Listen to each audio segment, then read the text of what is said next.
و خدا بین و خدا کا مدد بگیدہ بے بلا افتاد کشتی وہی خاموش شکستہ رات کشتی بحق کے خواجہ عثمان ہارون مدد کن یا معین الدین چشتی مدد کن یا معین الدین چشتی مدد کن یا معین الدین چشتی۔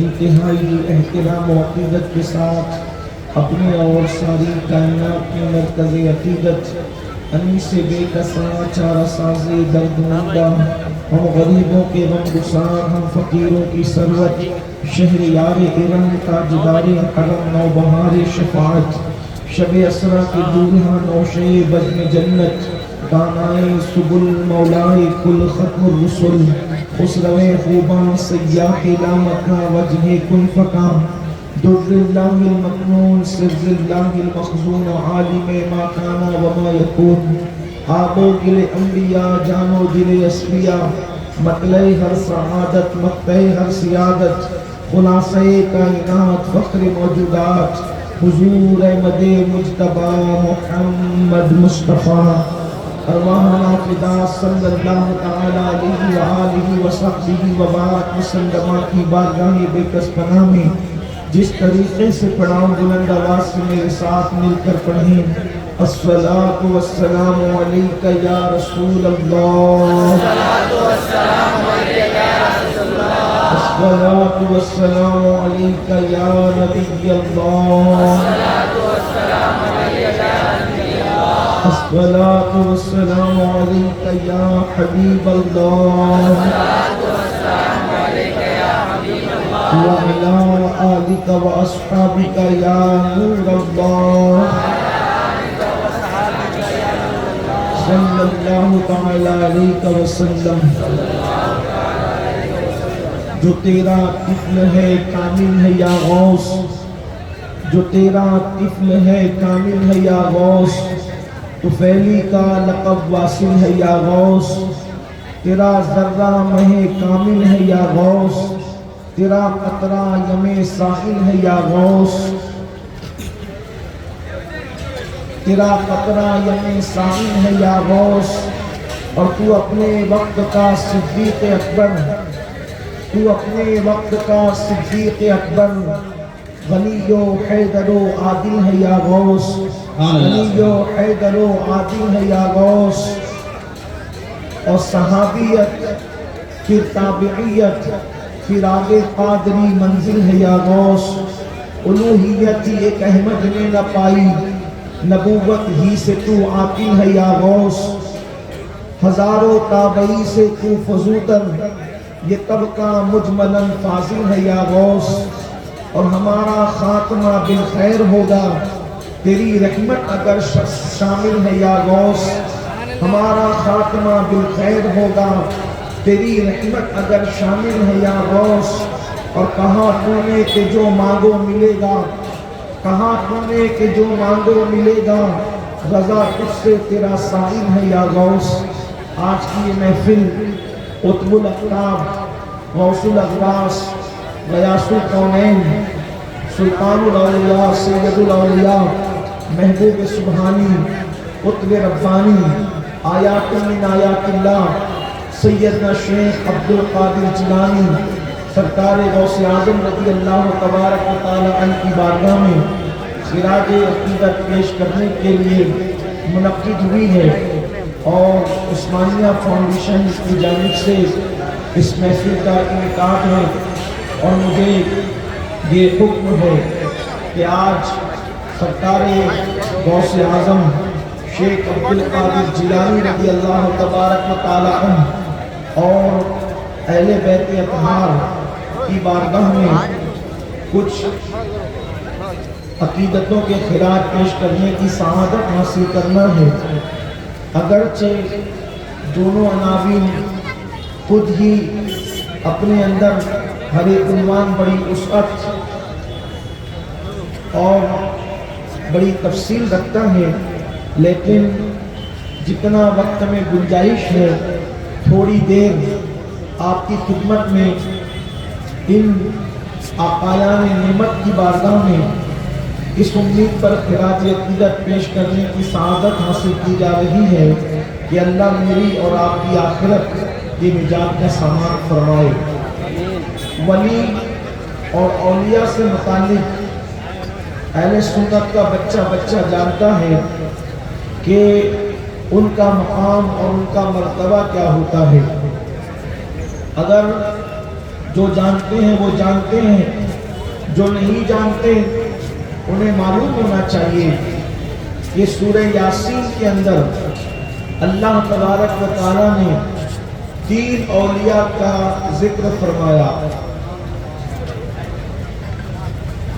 اکثر تفاسیر کے مفسرین کے نزدیک اور امت کا جمہور طبقہ اس بات کا قائل ہے کہ جب حضرت عیسیٰ علیہ السلام کو آسمانوں پر اٹھا لیا گیا تو اس کے بعد سے لے کر ہمارے آقا علیہ الصلوۃ والتسلیم تک بیچ میں کوئی نبی نہیں آیا۔ یہ پورا زمانہ پورا خالی ہے۔ امت کی اکثریت اسی عقیدے اور اسی فکر کی قائل ہے۔ اب سورہ یاسین جو قرآن مقدس کا دل ہے، اس کے اندر اللہ تبارک و تعالیٰ نے 3 اولیاء کا ذکر فرمایا ہے۔ ایک کا نام صادق تھا، دوسرے کا نام صدوق تھا، تیسرے کا نام شمعون تھا۔ مفسرین کے نزدیک ناموں میں اختلاف ہے، لیکن اس پر بھی زیادہ تر لوگوں کی فکر یہی ہے۔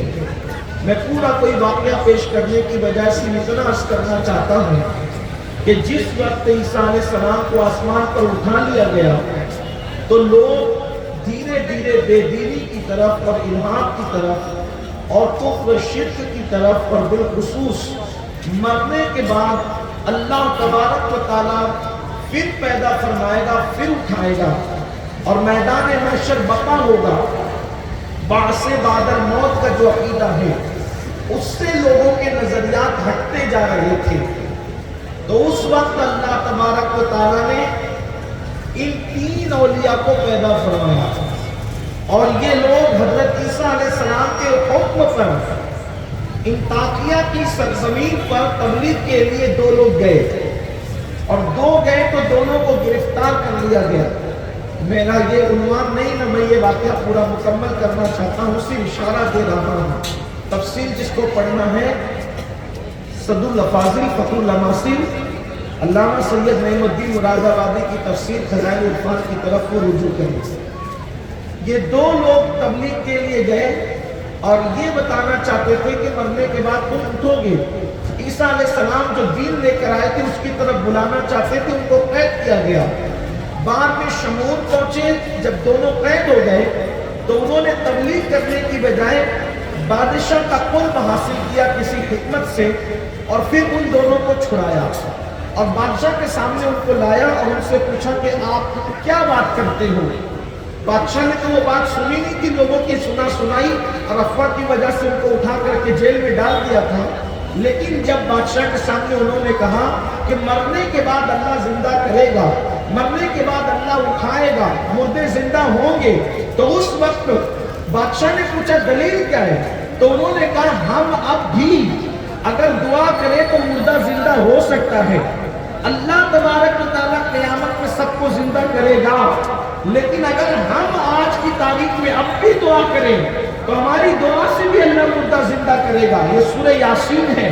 سب سے بڑا یہ معاملہ ہمارے ساتھ ہے کہ لوگ ہمیں اس لیے بیوقوف بناتے ہیں کہ ہمیں عربی زبان نہیں آتی یا ہم اس کو پڑھتے نہیں ہیں۔ سورہ یاسین کتنی مشہور سورت ہے، لیکن جب ان لوگوں نے یہ بات کہی تو ایسا ہوا تھا کہ کسی کا انتقال ہوا تھا بادشاہ کے معتمد کے بچے کا، اور وہ لاش لائی گئی، انہوں نے دعا کی، اور جب دعا کی تو وہ زندہ ہو گیا، اور زندہ ہوا تو اس وقت اس مردے نے جو زندہ ہوا تھا اس نے کہا کہ جب انہوں نے میرے لیے دعا کی میں تو مر چکا تھا، تو اس وقت عیسیٰ اللہ کی بارگاہ میں ان کی تعریف کر رہے تھے کہ مولا میرے ان 3 بھیجے ہوئے مبلغین کی لاج رکھنا، یہ جو کہیں ان کی بات کو پورا کر دینا۔ تو اس وقت بادشاہ نے کہا یہ تو 2 ہے اور تو 3 کی تائید کی بات کرتا ہے۔ تو جناب شمعون نے جب سنا کہ اب معاملہ اوپن ہو گیا، تو اس سے پہلے کہ اب اور کوئی بات ہوتی، انہوں نے خود کہا کہ تیسرا میں انہی میں سے ہوں، اور پھر بادشاہ اور پوری اس کی رعایا مسلمان ہوگی، انہوں نے کلمہ پڑھ لیا اللہ کے نبی کا۔ اب مجھے یہاں ایک بات کہنی ہے، یہ بات کون بیان کر رہا ہے؟ قرآن بیان کر رہا ہے۔ یہ بات کون بیان کر رہا ہے؟ قرآن کی تفاسیر بیان کر رہی ہے۔ یہ بات کون بیان کر رہا ہے؟ 1400 سالہ ذخیرہ بیان کر رہا ہے۔ اب آپ مجھے بتائیں، اگر عیسیٰ علیہ السلام کی امت کا ولی کوئی مردے کو زندہ کرنا چاہے تو تائید میں عیسیٰ علیہ السلام کھڑے ہوتے ہیں، مولا یہ میری امت کا ولی اگر کہے تو اس کے کہنے پہ مردہ زندہ کر دینا۔ آپ بتائیں امت عیسیٰ کے ولی کے لیے عیسیٰ تائید میں کھڑے ہوتے ہیں، لیکن امت محمدیہ کے ولی کے لیے محمد الرسول اللہ تائید میں کھڑے ہوتے ہیں۔ تو جب امت عیسیٰ کا ولی مردہ زندہ کر سکتا ہے تو محمد الرسول اللہ کا شہزادہ غوث اعظم مردہ کیوں زندہ نہیں کر سکتا؟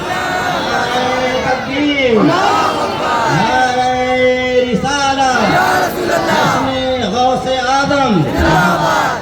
اگر کوئی غوث اعظم کے مردہ زندہ کرنے پہ اعتراض کرتا ہے تو اس سے کہ پہلے سورہ یاسین کی تفسیر پڑھے، سورۃ الکہف کی تفسیر پڑھے، اس کو پتا چلے گا۔ بعض لوگوں کا حال یہ ہو گیا ہے کہ انہیں اب اعتراض کے سوا کچھ سمجھ نہیں آتا، انہیں کچھ سجائی نہیں دیتا، کہتے ہیں یہ کرامت کس سے ہے، یہ کہانی ہے، یہ گڑی ہوئی ہے، یہ ایسی ہے، یہ ویسی ہے۔ ہم کہتے ہیں نادان ہو گئے۔ اللہ اکبر، کیا قرآن میں کرامتوں کا تذکرہ نہیں؟ پہلی بات تو یہ کہتے ہیں قرآن میں کرامت کا ذکر ہی نہیں ہے۔ ہم کہتے ہیں پھر تبیان لکل شیء کا مطلب کیا ہے کہ ہر چیز کا بیان اس میں موجود ہے۔ ولا رتب ولا یابس الا فی کتاب مبین، اس کا مطلب کیا ہے کہ ہر خشک تری کا بیان اس کے اندر موجود ہے۔ تو کرامت کا بیان کیوں موجود نہ ہوگا؟ اللہ اکبر، کرامت کا بیان کیا موجود ہے؟ اللہ اکبر، یہ بھی واقعہ نہیں بیان کرتے، صرف اشارہ دیتے ہیں نوجوانوں کے لیے۔ قرآن کی تفسیر اٹھا کے پڑھنا۔ جب بلقیس آنے لگی تو جناب بلقیس کی آمد پر سلیمان علیہ السلام تخت بلقیس کو منگانا چاہتے تھے۔ اس وقت حضرت سلیمان علیہ السلام نے فرمایا کون لائے گا تخت بلقیس؟ ایک جن جس کو عفریت کہتے ہیں وہ اٹھ کر کے کھڑا ہوا اور اس نے کہا کہ میں لاؤں گا۔ آپ نے فرمایا کتنے وقت میں؟ تو کہا کہ میں آپ کی محفل ختم ہونے سے پہلے پہلے لاؤں گا۔ آپ کی محفل طلوع آفتاب کو شروع ہوتی تھی اور زوال سے پہلے پہلے ختم ہو جاتی تھی، تو اس نے کہا کہ میں لاؤں گا، یعنی آدھے دن میں اس نے لانے کی بات کی۔ کہاں سے؟ یمن سے، ملک شام۔ اللہ اکبر، تخت بلقیس اس نے آدھے دن میں لانے کی بات کی۔ حضرت سلیمان نے کہا بہت دیر ہوگی، اس سے پہلے چاہتا ہوں۔ تو حضرت آصف بن برقیہ جو اس امت کے ولی تھے، انہوں نے فرمایا حضور میں لے آؤں گا۔ تو آپ نے فرمایا کتنے وقت میں؟ انہوں نے عرض کیا کہ میں پلک جھپکنے سے پہلے لا کر کے پیش کر دوں گا۔ آپ مجھے بتائیں، قرآن مقدس کی بات ہے، قرآن کی تفسیر کی بات ہے۔ ابھی میں نے کوئی حدیث نہیں پڑھی، ابھی میں نے آپ کو کسی بزرگ کا حوالہ نہیں دیا، ابھی قرآن اور قرآن کی تفسیر کی بات ہو رہی ہے مسلمانوں۔ اللہ اکبر، اب آپ مجھے یہاں بتائیں، میں تھوڑی سی بات عرض کرنا چاہتا ہوں۔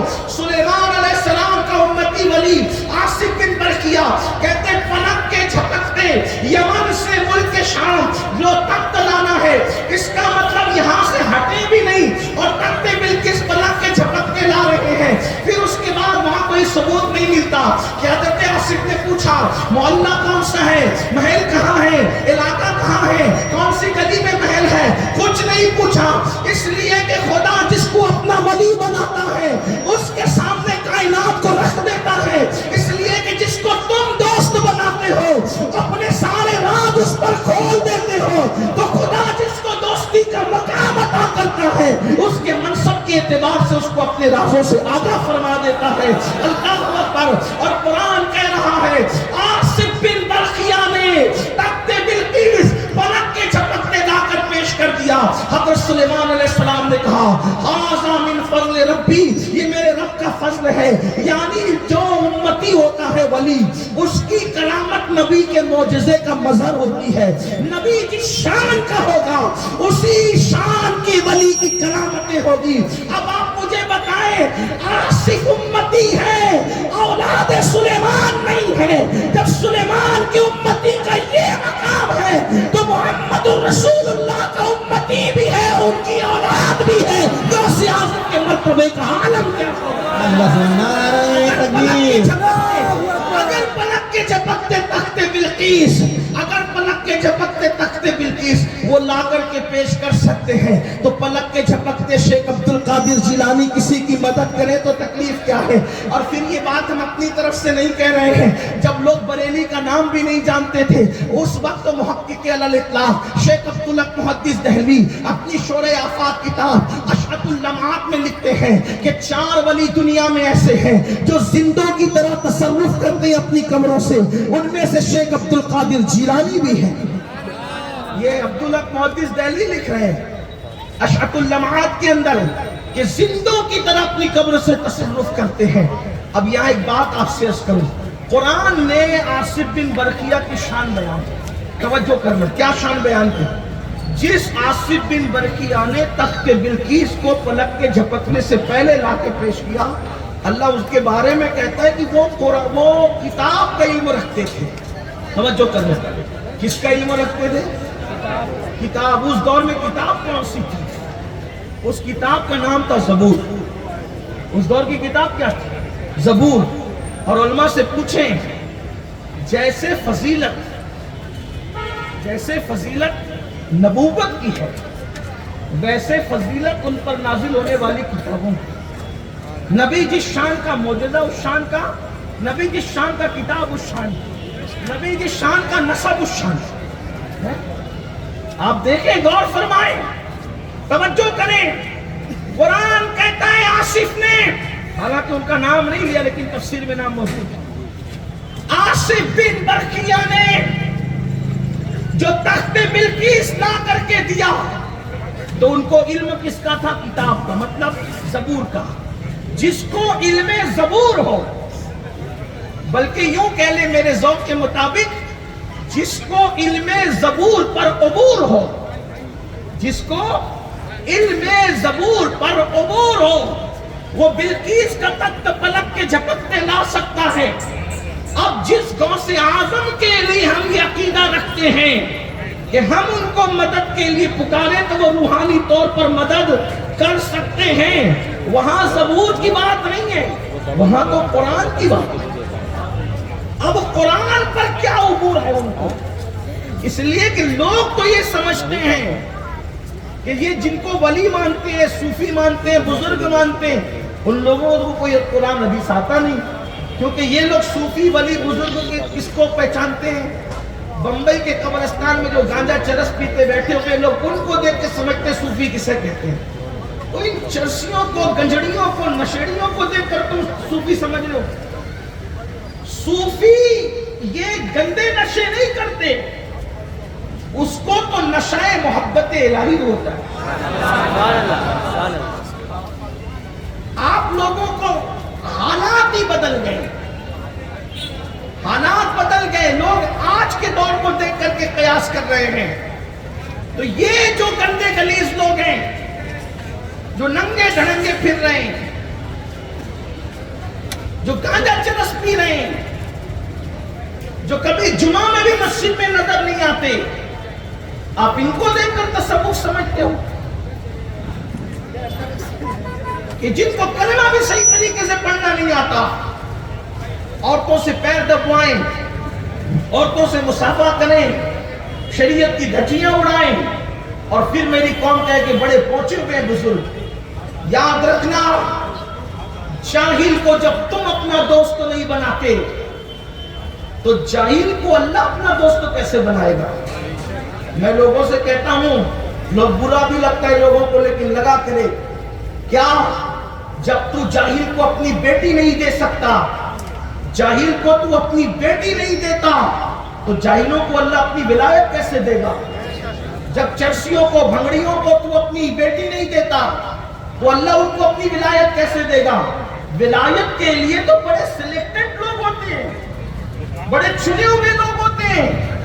ہر نمازی بھی ولی نہیں ہوتا, ہر تہجد گزار بھی ولی نہیں ہوتا, ہر عالم بھی ولی نہیں ہوتا, ہر مفتی اور محدث بھی ولی نہیں ہوتا, ہر نیک ایک بندہ بھی ولی نہیں ہوتا. ولایت کے لیے ایک معیار ہے اور بہت بلند معیار ہے.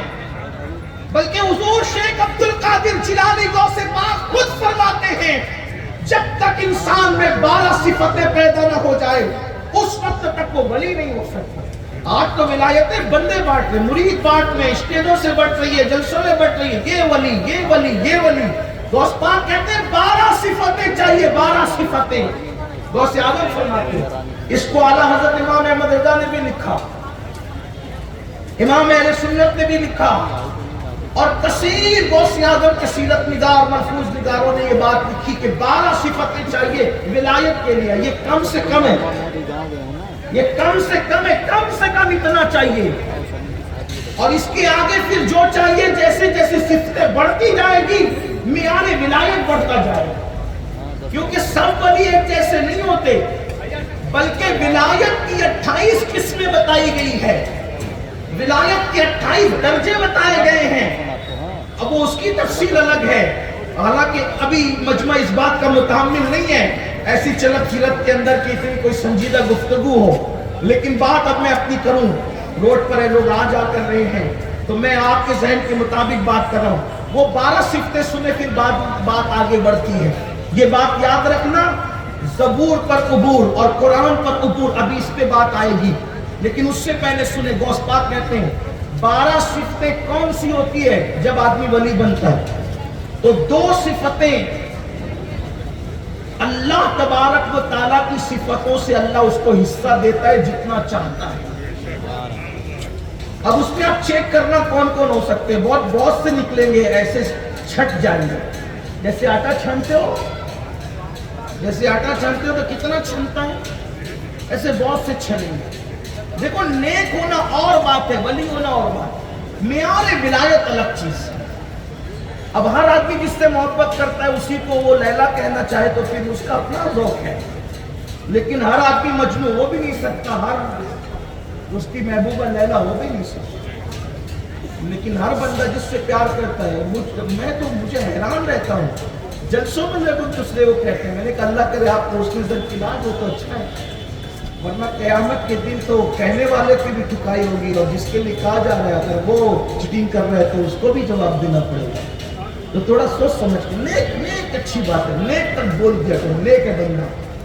ولایت اپنے ہاتھ میں نہیں, بلکہ ہمارے مرشدوں کے مرشد میر عبد الواحد دلگرامی فرماتے ہیں توجہ کرنا, اللہ جس کو ولایت دیتا ہے اس کو چھپاتا ہے. اور کہاں چھپاتا ہے؟ اولیائی تحت ابائی, وہ اپنی چادر غیرت میں چھپاتا ہے ولیوں کو. بلکہ فرماتے ہیں بعض اولیاء تو ایسے ہیں, بعض اولیاء ایسے ہیں, سب سنابل شریف سے پڑھ رہا ہوں یہ بات آپ کے سامنے. بعض اولیاء ایسے ہیں کہ اللہ اتنا چھپاتا ہے ان کو کہ جبریل اور میکائیل کو بھی خبر نہیں ہونے دیتا کہ ان کی شان کیا ہے. اب آپ مجھے بتائیں کہ لوگ کس درجے کی بات کرتے ہیں. آپ گھر جا کر کبھی سوچنا کہ یہ بات جو انہوں نے لکھی, اور یہ میر عبد الواحد دلگرامی کوئی چھوٹی موٹی ہستی نہیں ہے. امام اہل سنت جن کو ہم مجدد کہتے ہیں, انہوں نے ان کو مجدد کہا اپنی صدی کا, اور ایک کتاب کی بنیاد پہ فرمایا ہے. آپ غور کریں تو بہرحال تو اللہ کی صفتوں میں سے جو 2 صفتیں ہیں ان میں سے اللہ جتنا چاہتا ہے اتنا حصہ دیتا, ورنہ اللہ کی صفت کے برابر تو کوئی صفت ہے بھی نہیں سکتی. جیسے میرے آقا نے فرمایا تخلق باخلاق اللہ, کسی معنی میں اس کو لینا چاہیے. اور وہ 2 صفتیں کون سی ہیں؟ ایک صفت ستاری ہے اور ایک صفت غفاری ہے. یعنی جس کو ولی بناتا ہے اس کو لوگوں کے عیب چھپانے والا بناتا ہے, اور جس کو ولی بناتا ہے اس کو معاف کرنے والا بناتا ہے. اس لیے کہ ولی بن کے بیٹھے گا خانقاہ میں اور لوگ آ کر کے کہیں گے کہ میں زنا کر کے آیا, ادھر توبہ کرائیے, ادھر اس کو توبہ کرائی, ادھر پورے محلے میں پھیر دیا کہ اس نے جو توبہ کی, اس نے توبہ کی, اس کا ہوگا کیا بیچارے گا. تو اس لیے اس کو پہلے ستاری کی صفت عطا کرتا ہے کہ وہ ہضم کرتا جاتا ہے. بڑے بڑے پاپی مجرم آتے رہتے ہیں اور وہ سب کو جیبوں عیبوں پہ پردے ڈالتا جاتا ہے. مطلب وہ کبھی کسی کی غیبت کرتے ہوئے نظر نہیں آئے گا, کبھی کسی کی چغلی کھاتے ہوئے نظر نہیں آئے گا, وہ کسی کی ادھر ادھر کرتے نظر نہیں آئے گا. رونا تو یہ ہے کہ لوگوں نے تسلیم مسلح کا نام ولایت سمجھ لیا، ستاروں کے آگے جہاں اور بھی ہے، ابھی عشق کے انتہا اور بھی ہے، تو شاہی پرواز ہے کام تیرا، تیرے سامنے آسمان اور بھی ہے۔ نفلی روزوں سے نیک بن سکتے ہو، تسبیح اور مصلی سے نیک بن سکتے ہو، کھانا کھلانے سے نیک بن سکتے ہو، مسجدیں آباد کرنے سے نیک بن سکتے ہو، مگر مقام ولایت اس کو ملتا ہے جو بندوں کی عیب پوشی کرنے والے ہوتے ہیں، پردہ پوشی کرنے والے ہوتے ہیں۔ یہاں تو حال یہ ہے کہ نیک بھی ہے، داڑیاں خوبصورت ہے، ٹوپیاں خوبصورت ہے، لباس خوبصورت ہے، چہرے کی بناوٹ خوبصورت ہے، مگر دل اتنے گندے ہو گئے کہ لوگ عیب ڈھونڈ کے بتاتے ہیں۔ لیکن لوگوں تمہیں معلوم ہونا چاہیے تم خدا کے دوست نہیں بن سکو گے اس وقت تک جب تک اللہ کے مخلوق کی پردہ پوشی نہ کرو، ان کے عیبوں کو نہ چھپاؤ۔ آپ جانتے ہو، اللہ اکبر، میرے آقا مصطفیٰ کریم قیدہ نبی صلی اللہ علیہ وآلہ وسلم فرماتے ہیں جب تک تم بندوں کے عیبوں پہ پردہ ڈالتے رہو گے اللہ تمہارے عیبوں پہ پردہ ڈالتا رہے گا۔ جب تم کسی کے پردے کو اٹھاؤ گے تو تم اپنی طاقت کے مطابق لوگوں کے پردے اٹھاؤ گے، اللہ اپنی شان غیرت کے مطابق تمہارے پردوں کو اٹھا کر تمہیں ذلیل کر دے گا۔ تو جو ولی ہوتا ہے ستاری اور غفاری کی صفت اس میں ہوتی، پردے ڈالتا ہے۔ اسی لیے صوفیہ کے یہاں دیکھیں وہ جلدی سے کسی کا نام لے کے کوئی بات ہی نہیں کرتے، یہ سچے صوفیہ کی بات کریں، نام لے کے ہی بات نہیں کرتے، ان کے یہاں مزاج ہی الگ ہے۔ اگر کوئی ایک تماچا جا کے مارے تو کہتے چل دوسرا بھی مارے۔ یہ صوفیہ یہ اللہ والے جن پہ اللہ کا رنگ چڑھتا ہے۔ سن لے ذرا، ستاری عیب پردے، غفاری معاف کرنا، وہ اپنے لیے لڑتے نہیں، ولی اپنے لیے کبھی نہیں لڑے گا، اس کی دوسری پہچان۔ دیکھو نا کتنے چھٹیں گے ابھی، دماغ میں جتنے بیٹھے سب نکلیں گے۔ ہو سکتا کوئی مجھے برا بھی منائے بتاؤ کہ یہ کدھر سے چلا ہے، میں نے تو حق بات، مجھے کوئی کہتا ہے تو ولی ہے، میں نے کہا اللہ سے ڈر، اللہ کرے میں نیک ہو جاؤں، بلکہ نیک بھی میں کیا ہو جاؤں، میرا خاتمہ ایمان پہ ہو جائے، میرے اس سے بڑھ کر کوئی نہیں۔ بات بڑی باتیں مت کیا، اگر سنیو گلو سے کام مت لیا۔ ولی اپنی ذات کے لیے کبھی نہیں لڑتا، اس لیے کہ ذات کے لیے لڑنا کتوں کا کام ہے، انسان کا کام نہیں۔ جب ذات کے لیے لڑنا انسان کا کام نہیں ہے تو ولی کیسے لڑے گا ذات کے لیے؟ آئیے اس کی مثال پیش کر دوں۔ آپ نے اہل بیت بھی عنوان دیا، تو اہل بیت میں تو مولائے کائنات بھی ہے نا۔ ابھی میں پڑھوں گا اس کو بھی، مولائے کا مولا علی ایک کے سینے پہ بیٹھ گئے، تلوار نکالی، بڑا مشہور واقعہ، جنگ ہو رہی ہے، تلوار نکالی، قتل کرنا چاہتے ہیں۔ کون؟ علی، جس کے بارے میں میرے امام لکھتے، امام اہل سنت، سلامی جس کے در کا ہر ولی ہے، علی ہے، ہاں علی ہے، وہ علی ہے۔ جس کے بارے میں قاضی ثناء اللہ پانی پتی مظہری اپنی کتاب میں لکھتے ہیں کہ آدم علیہ السلام کے زمانے سے لے کے آج تک جس کو بھی ولایت ملی ہے علی کے فیضان سے ملی ہے۔ جو دنیا میں آنے سے پہلے ولی بناتا ہو، پیدا ہونے سے پہلے ولایت عطا کرتا ہو، پیدا ہونے سے پہلے یہ شان ہے تو پیدا ہونے کے بعد شان کا عالم کیا ہو۔ میرے امام سلامی جس کے در کا ہر ولی ہے، علی ہے، ہاں علی ہے۔ آج تک ولی سمجھ میں نہیں آیا تو علی کیا سمجھ میں آیا؟ اور جب علی سمجھ میں نہیں آ سکتا تو پھر نبی کیسے سمجھ میں آ سکتا؟ جس قوم کے یہاں فضائل علی نہیں ہے وہ تو آج تک نبی کو اپنی طرح کہہ رہے ہیں۔ ہم کس منہ سے کہیں کیونکہ ہم جانتے ہیں کہ کوئی عبد القادر جیلانی جیسا نہیں ہو سکتا تو کوئی علی جیسا کیسے ہو سکتا ہے؟ جب علی جیسے نہیں ہو سکتا تو صدیق جیسے کیسے ہو سکتا ہے؟ اور جب صدیق جیسے نہیں ہو سکتا تو میرے نبی جیسے۔ نعرہ تکبیر، نعرہ رسالت، حضرت سید امیر القادری صاحب قبلہ، نعرہ تکبیر۔ 12 صفتوں میں سے ستارے صفت ستاری عیب چھپاتا ہے، غفاری اپنے لیے نہیں لڑتا، معاف کرتا ہے۔ کیسے نہیں لڑتا؟ ایک واقعہ سنیں، مشہور واقعہ ہے۔ ایک مرید اپنے پیر کے پاس گیا، سچا واقعہ کتابوں میں لکھا ہوا ہے، کہا حضرت میں نے سنا کسی مقرر سے، خطیب سے، کسی عالم سے کہ اسم اعظم پڑھ کے اگر بندہ کسی مردے پہ پھونک مارے تو وہ مردہ زندہ ہوتا ہے۔ اور کسی کو گھور دے تو زندہ مر جاتا ہے. یہ اسم اعظم یہ فرشتے پڑھ کے فلک کے جھپکتے زمین پہ آتے ہیں, یہی اسم اعظم ہے پڑھ کے فلک کے جھپکتے آسمانوں. یعنی جس کو اسم اعظم مل گیا اس کا تو کام ہی ہو گیا نا. پھر کیا ہے, مٹی میں پڑے تو مٹی سونا ہو جائے, سونے میں پڑے تو اس کا وار ہمارا ہو جائے, سب ایسا معاملہ ہے. اسم اعظم وہ اللہ کا سب سے بڑا نام ہے. اب یہ اسم اعظم وہ پوچھتے ہیں تو حضرت اسم اعظم سکھائیے, کیونکہ لوگ بہت ظلم کر رہے ہیں, لوگ بہت مصیبت میں پریشانی میں پرابلم میں. میں چاہتا ہوں اسم اعظم سیکھو, لوگوں کا کام کرو. کچھ چیزیں ایسی ہوتی ہیں جو سیکھنے کی نہیں ہوتی, یہ بات یاد رکھیں. کچھ چیزیں ایسی ہوتی ہیں جو سیکھنے کی نہیں ہوتی. آپ جب اس قابل ہوتے تو قدرت خود عطا کرتی. کچھ لوگ لگے رہتے ہیں روحانیت کی طرف, اس کے اس میں, پھر اس چکر میں ایسوں کے ہاتھ پڑتے ہیں کہ ایمان بھی ہاتھ سے چلا جاتا ہے. اس لیے آپ صرف شریعت کا دامن پکڑے رہو, بس شریعت فالو کرتے رہو, باقی کے آگے کے راستے قدرت تمہیں خود بتائے. اسی پہ ہمیں حکم ہے استقامت فی الدین. لیکن لوگ طریقت کے نام پہ, روحانیت کے نام پہ, عملیات کے نام پہ پتہ نہیں کہاں بھٹکتے ہیں. آخری میں ایمان بھی جاتا ہے. ہم نے دیکھا ہے, چھوٹی سی عمر میں دیکھا ہے, ایمان بھی جاتا ہے.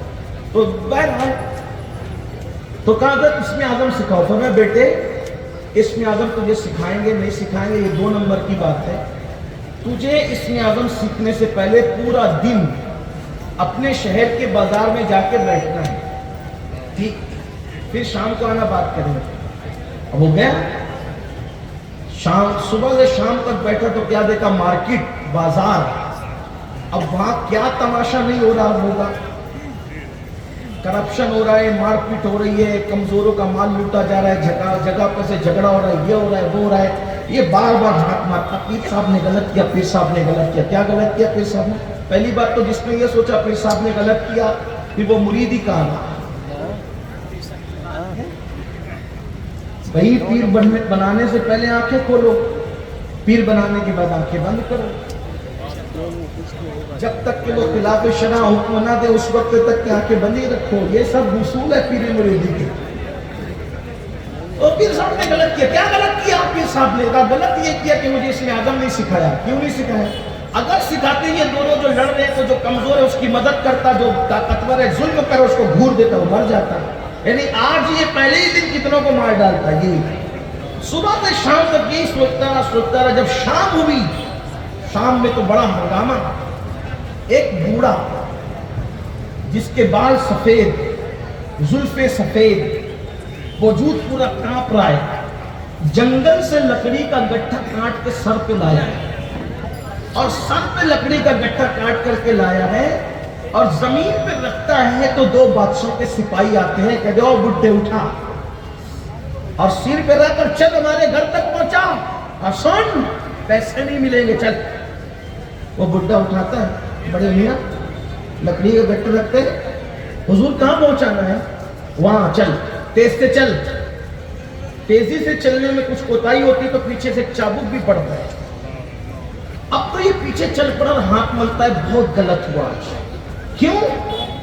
اگر اس میں اعظم حضرت سکھا دیتے تو ان ظالم سپاہیوں کا ابھی ان کا خاتمہ کر دیتے. بڑے میاں نے لکڑی کا گٹھا اتارا, اچھا میں سائڈ چلتا ہوں, حضور چلوں, سرکار اجازت. چلے گئے. یہ گئے, کتنا سیدھا ہے یہ بوڑھا, بڑے میاں کیسے سیدھے ہیں. وہ چلے گئے, آئے, چہرہ لال پیلا, حضور آپ نے غلط کیا. اب کیا غلط کیا بیٹا؟